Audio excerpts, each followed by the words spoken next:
We begin this noon with a live look over Denver this hour. What's turning out to be kind of a warmer, sunny day across the metro.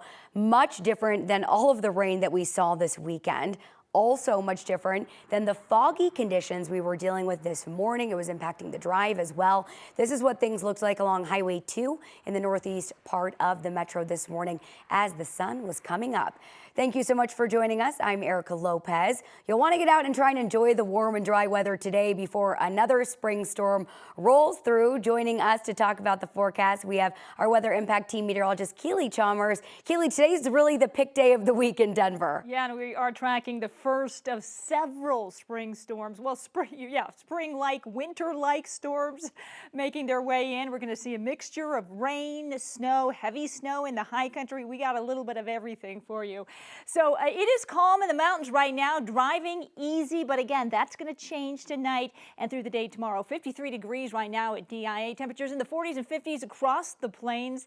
Today, mostly cloudy. We're going to top out right around 62 degrees, so that is 2 degrees warmer than our normal high, which is 60 for this time of the year. A little bit breezy. Those low-level winds are going to pick up this afternoon. We're going to reach our high right around 3 o'clock this afternoon. We will see increasing clouds, but we are going to be staying dry, at least at the lower elevations. We do have a winter storm warning to talk about. This goes into effect 9 o'clock tonight for the mountains. We are talking about some significant travel impacts throughout the day tonight, or throughout the night and throughout the day tomorrow. We do have an unsettled pattern of weather that we're tracking. Mountain snow, again, we talked about that. And next week, and potentially a significant storm that could bring us impactful snow down at the lower elevations as well. We'll talk more about that coming up in your complete forecast in just a bit. Keely, thank you.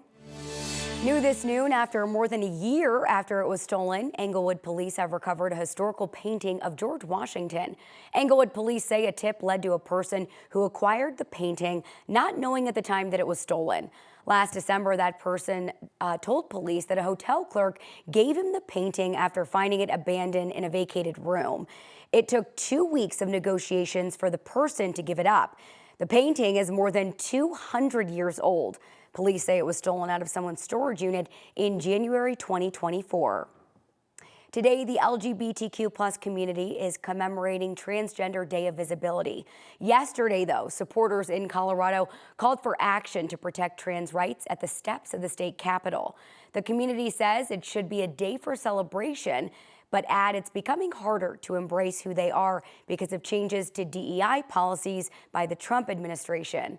One activist says she has a personal connection to the fight.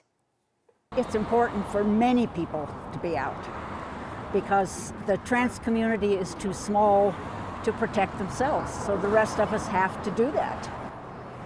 And, you know, my child's important. And I can't let Donald Trump erase him. I refuse to let that happen. I mean, I've been coming out to protest since the college days of civil rights movements. Coming up today on 9 News at 3, we'll have a look at a new bill in Colorado being introduced that would make it illegal for a health insurance plan to deny gender-affirming care.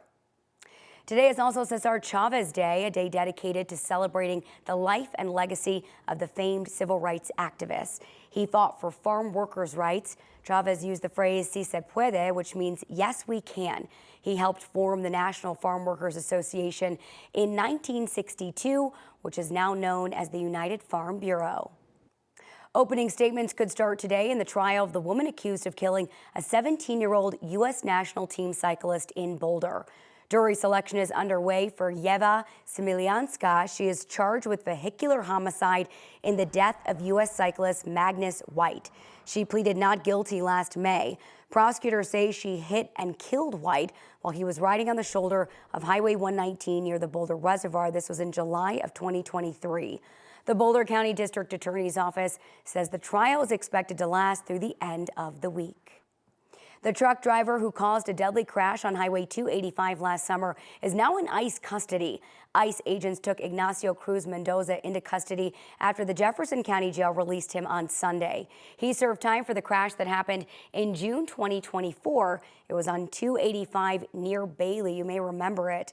One man died, 3 others were hurt. Cruz Mendoza was charged with misdemeanor traffic violations and pleaded guilty before prosecutors could file more serious charges.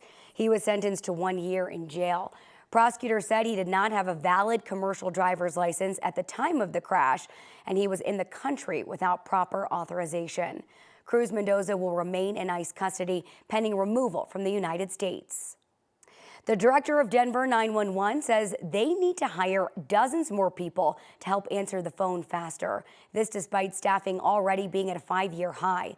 Our Lauren Scafidi explains why the 911 fee that you pay every month on your phone bill is going up.